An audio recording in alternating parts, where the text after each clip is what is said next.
الذی ترجا شفاعتہ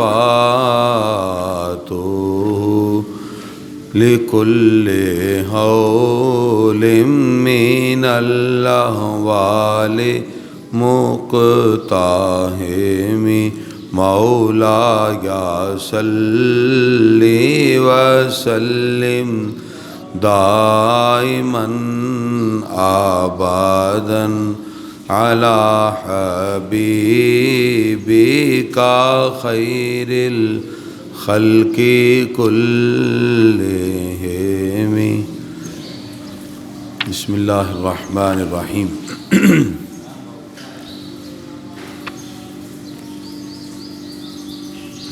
دین اسلام کے بارے میں مختلف مغربی اسکالر کچھ نہ کچھ شک و شبہات مسلمانوں کے ذہنوں میں ڈالنے کے لیے نت نئے سوالات اٹھا کر مسلمانوں کے مابین شکوک و شبہات پیدا کر دیتے ہیں۔ اس مقصد کے لیے باقاعدہ ایک تحریک چلتی ہے جسے استشراق کہتے ہیں، اور مسلمانوں کے مابین شکوک و شبہات ڈالنے والوں کو مستشرقین کہا جاتا ہے۔ مستشرقین وہ مغربی اسکالر ہیں جن کا تعلق اگرچہ مسلمان سے نہیں، لیکن یہ لوگ اسلام سیکھتے ہیں، قرآن و سنت کی تعلیمات حاصل کرتے ہیں مغربی اسکالر، لیکن مشرقی علوم حاصل کرنے کے بعد، مشرقی علوم سے مراد قرآن و حدیث ہے، اور پھر یہ کسی نہ کسی طرح اس میں سے سوالات اٹھا کر مسلمانوں کے ذہنوں میں قرآن، حدیث، سیرت طیبہ، فقہی جو اصول ہیں اس کے بارے میں شکوک و شبہات پیدا کر دیتے ہیں۔ ان کے چونکہ معمولات سوشل میڈیا پہ بڑے تیز ہیں، آج کا نوجوان سوشل میڈیا یوز کرتا ہے، جب وہ ایسے سوالات پڑھتا ہے تو وہ بھی اسلام کے بارے میں شکوک و شبہات میں مبتلا ہو جاتا ہے۔ اس لیے آج کا ہم نے موضوع انتخاب کیا مستشرقین یہ کون ہیں اور ان کی کیا کیا سازشیں ہیں، اور مسلمانوں کے مابین کس طرح یہ اسلام کے بارے میں شکوک و شبہات پیدا کرتے ہیں۔ آج ہم ان تمام چیزوں کا جائزہ لیں گے۔ مستشرقین کے لیے لفظ استشراق استعمال ہوتا ہے، ان کو اورینٹلسٹ کہتے ہیں، یا اس فتنے کو اورینٹلزم کہتے ہیں۔ استشراق اصل میں بناوٹی مشرقی بننے کو کہتے ہیں۔ ہم مشرقی ہیں، مشرقی کا مطلب ہمارے مشرقی علوم ہیں، ہم قرآن پڑھتے ہیں، حدیث پڑھتے ہیں، فقہ پڑھتے ہیں، مسلمان ہیں، اور وہ مغربی ہیں۔ عموماً ان کے مذاہب میں کرسچینٹی ہے، جوئشزم ہے، یہودی ہیں یا عیسائی ہیں۔ وہ مغربی ہو کر مشرقی علوم کو صرف اس لیے پڑھتے ہیں تاکہ مسلمانوں کے جو ریلیجس ان کے جو ہمارا میٹیریل ہے، ہمارا جو مذہبی مواد ہے، قرآن، حدیث وغیرہ، اس میں کچھ نہ کچھ ایسی باتیں نکالیں جس سے مسلمانوں کے ذہنوں میں شکوک و شبہ ڈالیں۔ اس تحریک میں بہت سے مسلمان لپیٹ میں آئے، بڑے بڑے بظاہر جو اہل علم تھے وہ بھی ان سے متاثر ہو گئے۔ اس لیے آج ضروری تھا کہ ہم اس پہ بات کرتے تاکہ ہمارے مسلمان اس بات کو جانیں کہ یہ جتنی بھی اسلام کے بارے میں شکوک و شبہات کی باتیں ہیں، یہ صرف عقلی ڈکوسلوں کے علاوہ کچھ بھی نہیں۔ کوئی بھی بات آپ اپنے ذہن سے سوچ کے بناتے جائیں تو وہ آپ کے ذہن کی اختراع ہے. آپ اپنی عقل سے، لاجک سے کوئی بھی بات اٹھائیں، وہ آپ اپنی عقل سے سوچ رہے ہیں. ممکن ہے کہ جو بات قرآن و سنت میں موجود ہے آپ اپنی عقل میں اس مقام تک پہنچے ہی نہ ہو، اس کی حقیقت آپ نے پہچانی ہی نہ ہو. لیکن اس کے اندر مسلمان کسی نہ کسی اعتبار سے اس کی لپیٹ میں آ جاتا ہے. تحریک استشراق کے اسباب و محرکات کیا ہیں؟ اصل میں ان کا پہلا محرک اور پہلی وجہ یہ ہے، وہ چاہتے ہیں کہ اسلام کی تعلیمات کو حقائق سے ہٹا کر پیش کیا جائے. نعوذ باللہ. اسلام کی تعلیمات کو جو اس کے مقاصد ہیں، جس مقصد کے لیے وہ آیت یا حدیث کہی جاتی ہے، اس سے ہٹا کر اس کی تعلیمات کو اپنی طرف سے بنا کر پیش کی جائے تاکہ مسلمان ہمارے سوالوں کا جواب نہ دے سکیں اور یہ پھر اس میں شکوک و شبہات میں مبتلا ہو جائیں.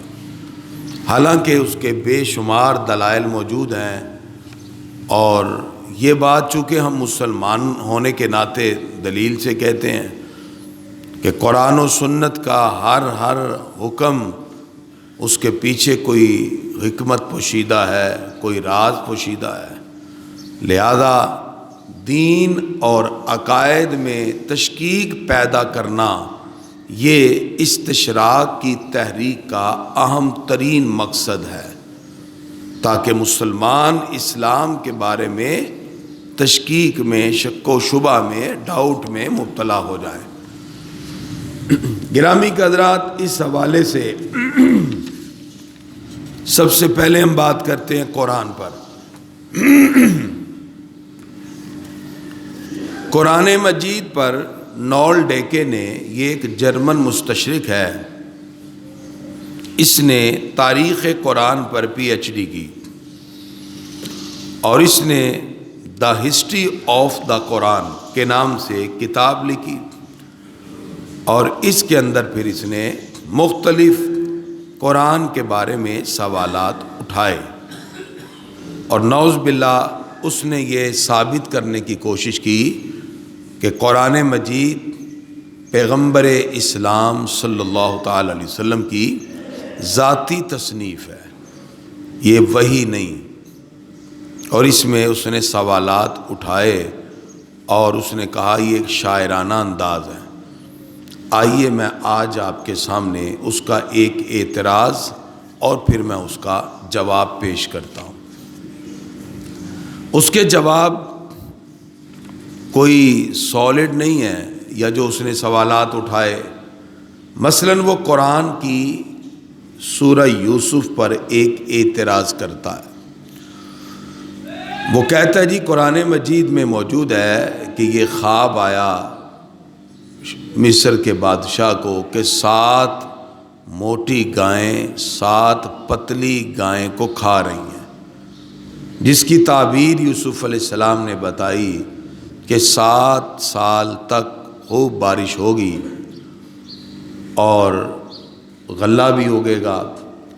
اگر 7 سال تم نے سٹور کر لیا وہ غلہ، تو اگلے 7 سال تم اس اناج کو کھاتے رہو گے. یہ آیت میں سورہ یوسف میں موجود ہے.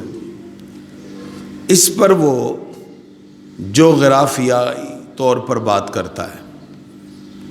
جو جغرافیائی بات کرتے ہیں وہ ملک کے آب و ہوا، موسم، ان پر بھی بات کرتے ہیں. جیوگرافیکل بات کرتے ہوئے اس نے آج کے دور کی لکھی ہوئی کتابوں کا ریفرنس دیا اور کہا یہ دیکھیں جی یہ مصر ہے، اس جگہ عزیز مصر ہے، ادھر یوسف علیہ السلام ہے. اس جگہ پر جیوگرافیکل یہ بات ثابت ہے کہ اتنی بارش ہوتی نہیں. لہذا جب یہاں اتنی بارش ہوتی نہیں تو قرآن میں لکھا ہے جی 7 سال بارش ہوگی غلہ ہوگا، تو یہ بات کیسے ٹھیک ہے؟ نعوذ باللہ۔ اب بتائیں یہ کوئی اس کا اعتراض بنتا ہے؟ یہ قرآن پہ اس نے ایک سوال اٹھایا، اب ہم اس کا جواب دیتے ہیں۔ میں نے اس پر کام کیا باقاعدہ، ان کا ہم نے ریسرچ آرٹیکل بھی لکھا اس پر۔ اس کا سادہ سا جواب ہے کہ تو آج بیٹھ کے جغرافیائی بات کر رہا ہے کہ یہ ممکن نہیں ہے، یہ ایسے نہیں ہے، یہ واقعہ تو ہزاروں سال پہلے کا ہے۔ اس دور کا موسم اور آج کا موسم ایک ہو سکتا ہے؟ کلائمیٹ چینج ہو جاتا ہے۔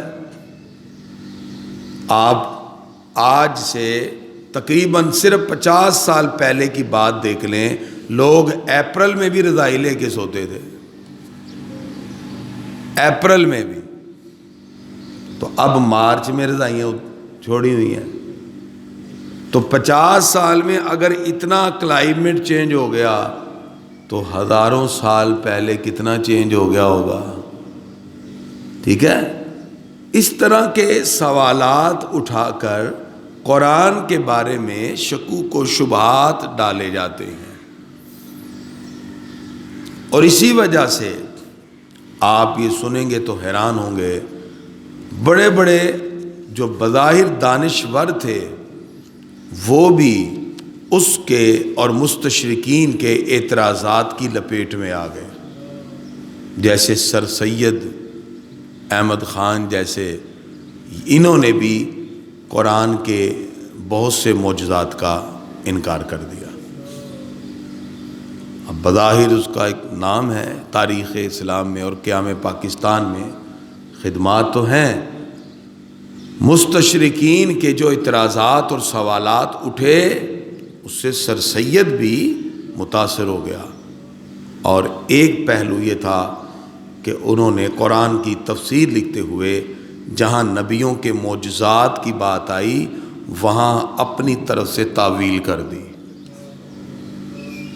فن فجرت من حسنتا عشرۃ عینا، اللہ فرماتا ہے ایک عصا مارا موسیٰ علیہ السلام نے تو 12 چشمے جاری ہو گئے، تو انہوں نے اس کی عجیب سی تعویل کر دی کہ وہ ڈنڈا لے کے اور عصا لے کے اوپر چڑھے، تو بھی جب 12 چشمے پھوٹنے کی بات ہے تو آپ اللہ کے نبی کے معجزے کو تسلیم کریں، انکار کیوں کر رہے ہیں؟ ٹھیک ہے نا؟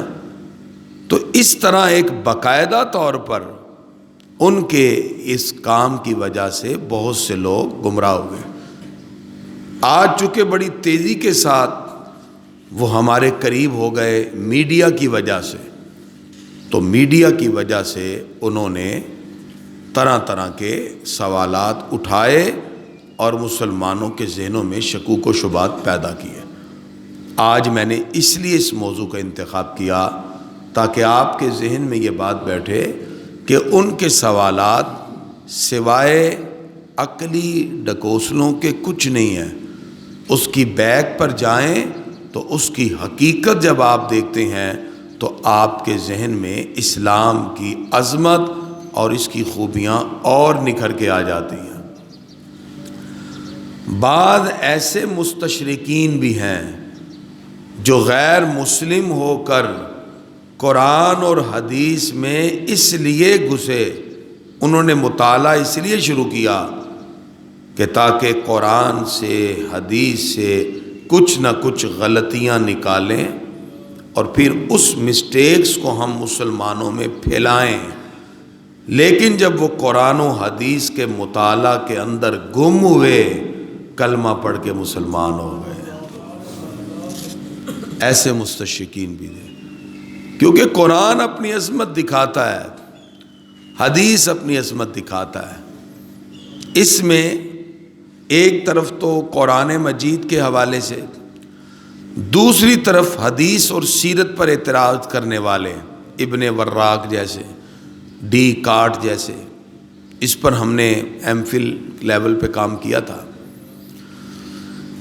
حدیث پر جو اعتراض کیا جاتا ہے بڑے توجہ کے ساتھ آپ نے سننا، یہ بڑا سینسٹیو موضوع ہے۔ شاخت جیسے لوگ وہ کہتے ہیں کہ یہ حدیث 1400 سال کے بعد تمہارے پاس کیسے آئی؟ حدیث تو لکھی ہی 200 سال بعد گئی ہیں، تو مسلمانوں تم کیسے یاد 1400 سال کے بعد بیٹھ کے کہتے ہو قال رسول اللہ صلی اللہ علیہ وسلم، رسول اللہ صلی اللہ علیہ وسلم نے شاہ فرمایا؟ اس پر اب بات شروع ہو گئی، انہوں نے اعتراضات اٹھائے۔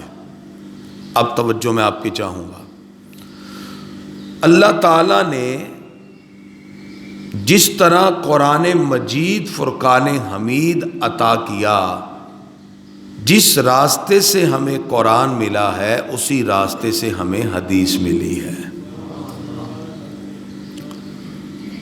قرآن مجید کی حفاظت کا ذمہ اللہ نے لیا اور فرمایا انا نحن نزلنا الذکر و انا لہ لحافظون، کہ ہم نے قرآن اتارا، ہم اس کے محافظ ہیں۔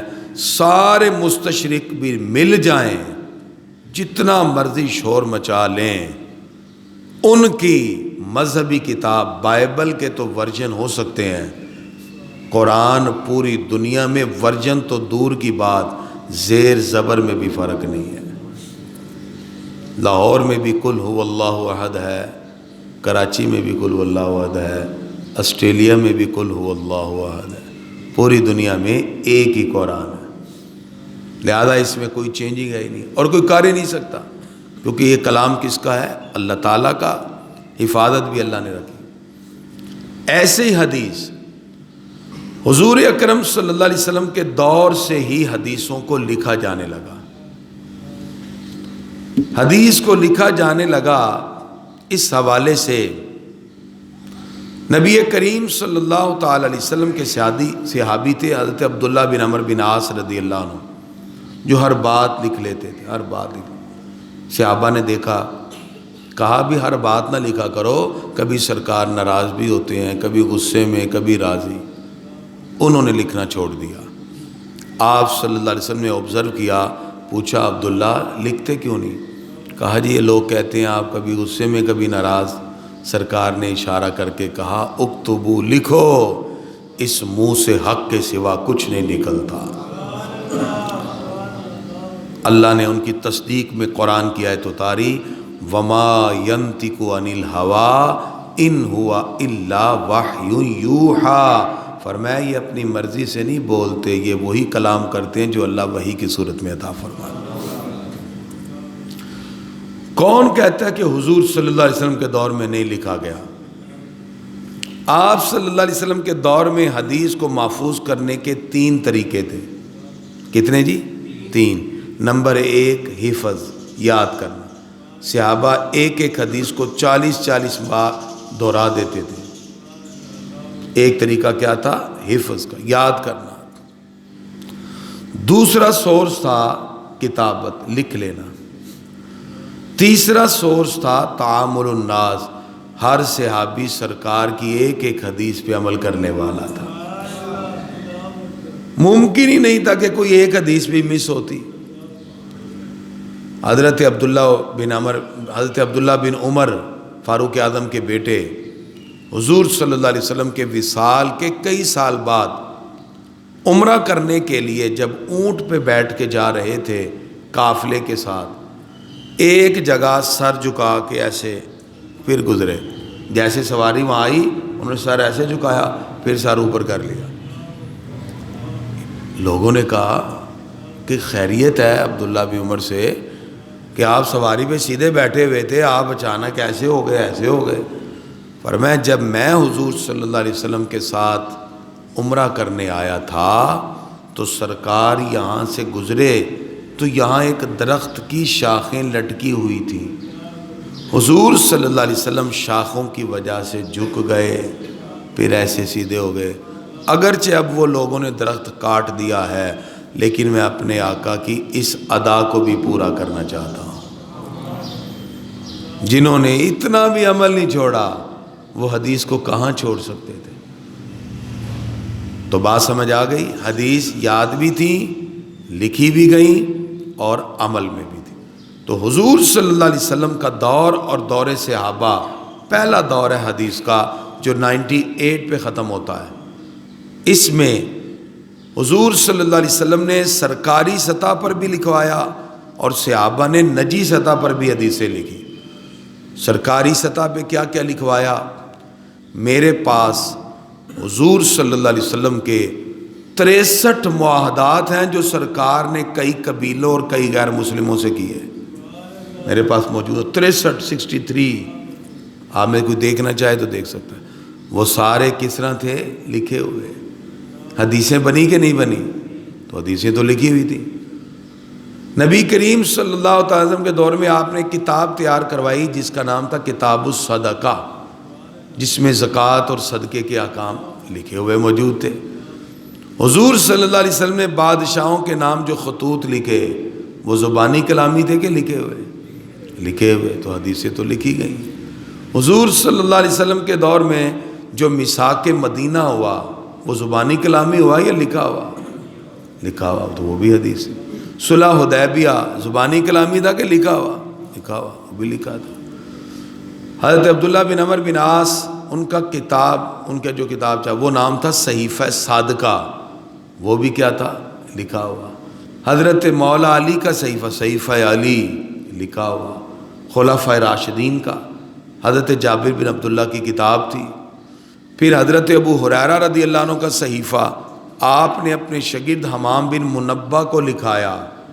مزے کی بات، یہ جو صحیفہ ابو ہریرہ ہے آج بھی اسی دور کا لکھا ہوا اس وقت بھی برلن میں موجود ہے، اسی دور کا لکھا ہوا صحیفہ ابو ہریرہ۔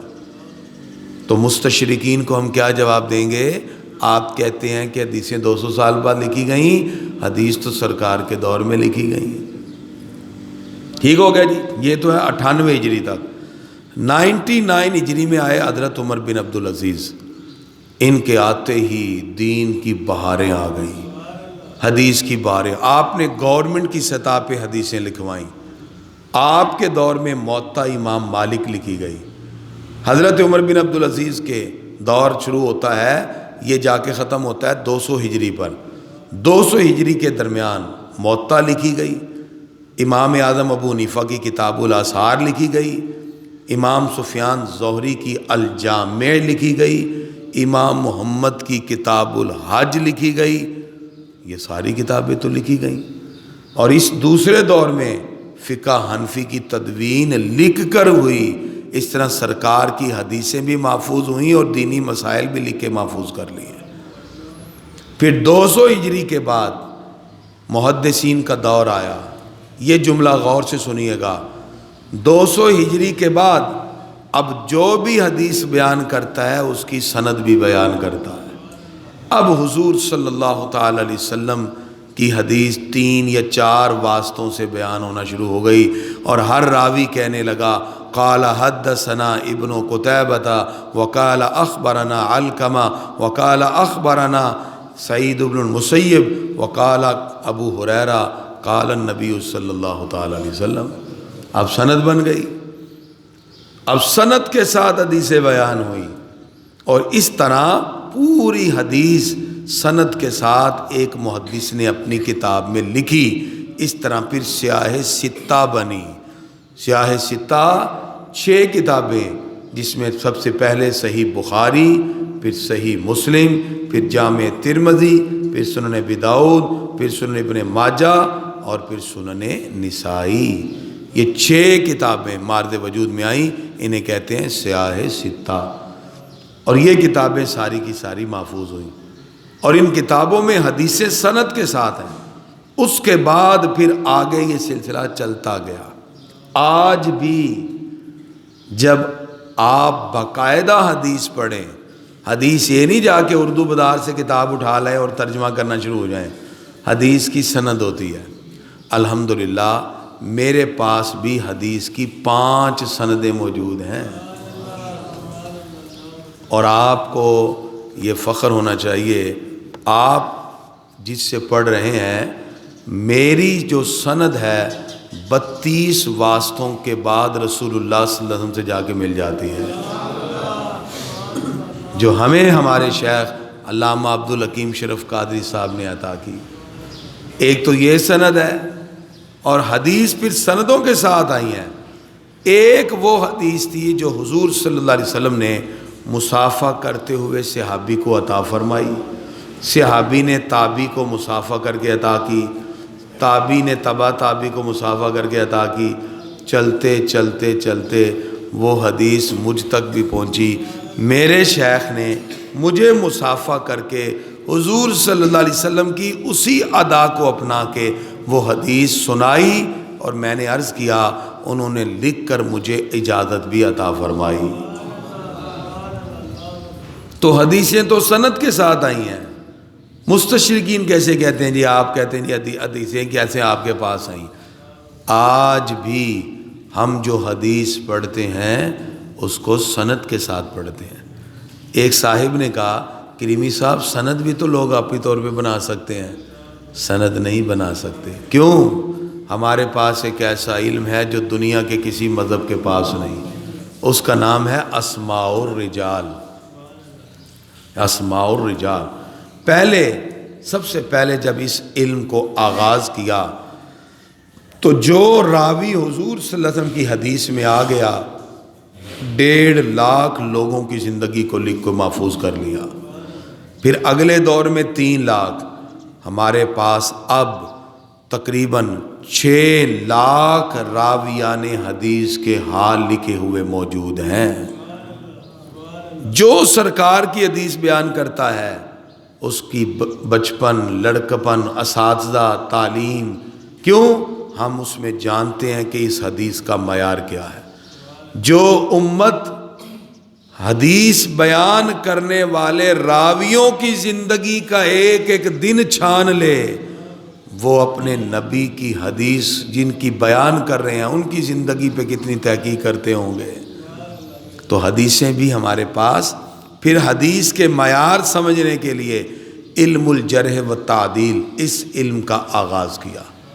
تو آج کے اس گفتگو سے معلوم ہوا مستشرقین جو اسلام کے خلاف شکوک و شبہات پیدا کرتے ہیں وہ بے مقصد اور بے محل ہیں۔ الحمدللہ قرآن بھی اللہ کی طرف سے عطا کردہ ہے، اس کی بھی ایک ایک آیت محفوظ ہے، اور حدیث بھی حضور صلی اللہ علیہ وسلم کا فرمان، اس کے بھی ایک ایک لفظ کو لکھ کر محفوظ کر لیا گیا۔ قیامت تک ہمارے آقا کی حدیث کی کرنیں ایسے ہی پھیلتی رہیں گی اور اس کی برکتیں ایسے ہی پھیلتی رہیں گی۔ آپ کے ذہن میں کوئی سوال ہے تو پوچھئے، ہم پھر اس کے بعد دعا کی طرف چلتے ہیں۔ گرامی کے حضرات، انشاءاللہ اگر آج چاند نظر آتا ہے تو نماز تراویح آج سے ہماری شروع ہو جائے گی۔ کل سے اگر روزہ ہوا تو ہمارا شیڈول